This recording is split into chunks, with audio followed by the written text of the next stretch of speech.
तभी एक सखा ने जाकर के ठाकुर जी को संकेत किया, लाला श्री जी पधारी हैं। श्री जी का नाम स्मरण सुनते ही ठाकुर जी मंत्रमुग्ध हो गए। एक बार को ठाकुर जी भूल ही गए कि हम द्वारिकाधीश हैं, पर श्री जी का नाम सुनते ही तो ठाकुर जी की व्याकुलता और बढ़ गई। बोले कहां हैं? बोले कुंज में विराज रही हैं, आप चलो। ठाकुर जी बड़े सहमे सहमे से श्री जी के पास जा रहे हैं।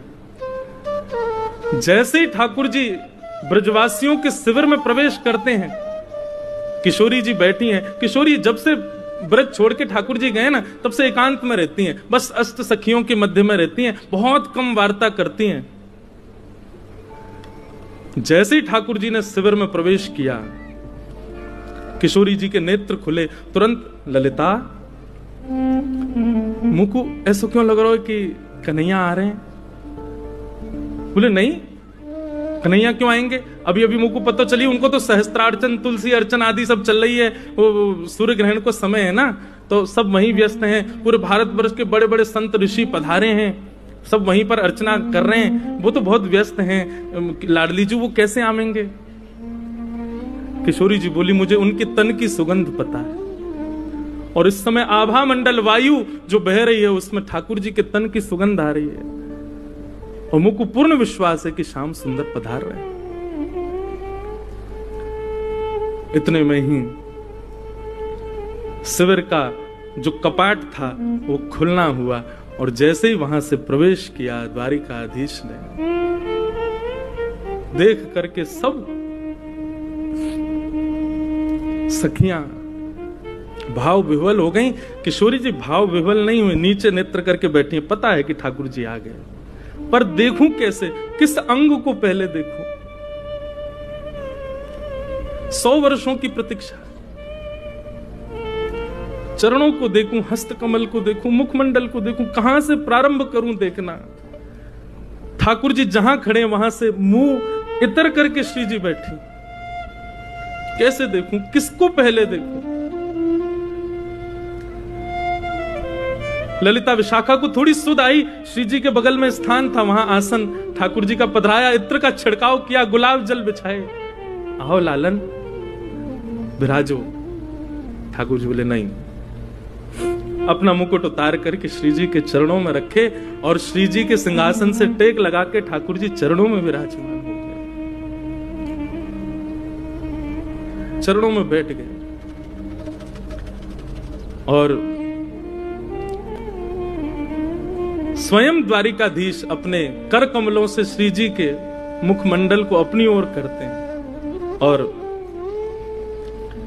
कितना सुंदर स्वरूप है श्री जी का। हे श्यामा जी, वैसे तो आप निरंतर द्वारिका में भी हम रहे तो हमारे चित्त में रहते हैं, पर निरंतर आपके हर बार के रूप की वर्णन कहा करूं? हर बार एक नयो रूप से दिखे आप में। ऐसा लगा आपको देखकर कि शायद पहले मैंने कभी देखो ही ना, ये तो कोई नया रूप है। रूप तो वही है, लेकिन वाकई कांति ऐसी अद्भुत है जाए कि हर बार ऐसा लगे कि मैंने कोई नया रूप देखो। आपके रूप की बलैया।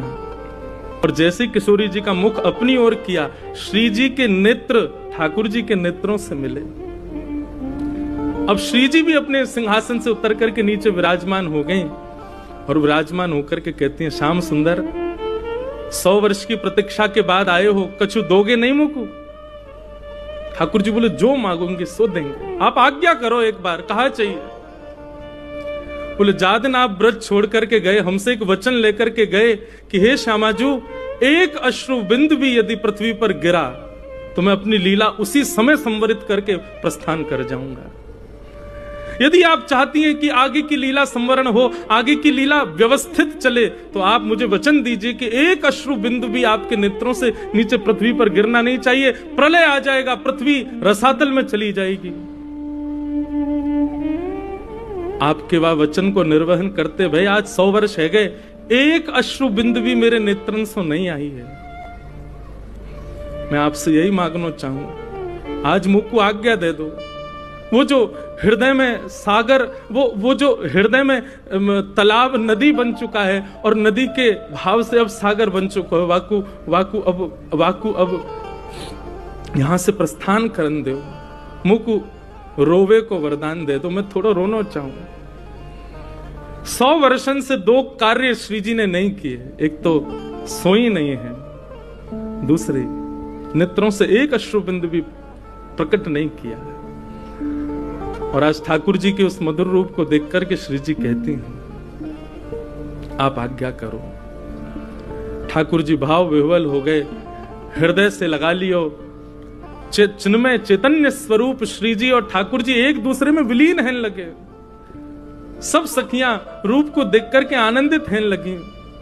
ठाकुर जी के द्वारिकाधीश रूप से वह रूप को धुला करके अब वृंदावन चंद के रूप में उनको तैयार करने लगी।